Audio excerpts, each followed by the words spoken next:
Welcome to the Slop Temple. We pray this video helps. You begin by confirming power and storage so you don't interrupt a take.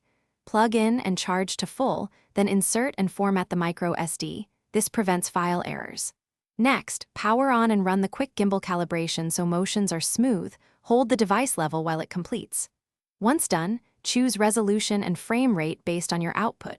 4K 24 for cinematic, 1080p 60 for slow motion. Finally, lock exposure and white balance to keep shots consistent. Now you refine control.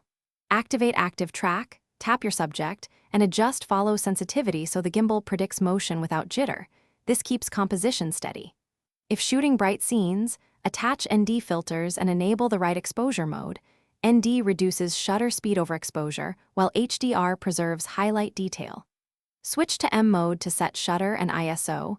This gives consistent motion blur and noise control. Use focus peaking and magnify to confirm sharp focus.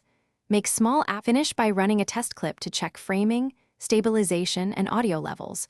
Review playback and adjust settings if needed. For long shoots, record in segments and offload files to a second device or cloud to avoid data loss. When packing up, power down properly and store in a padded case.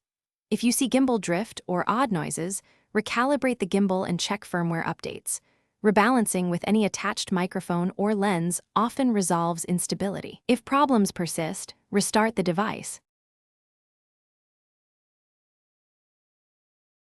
Thanks for watching. Consider subscribing if we helped you.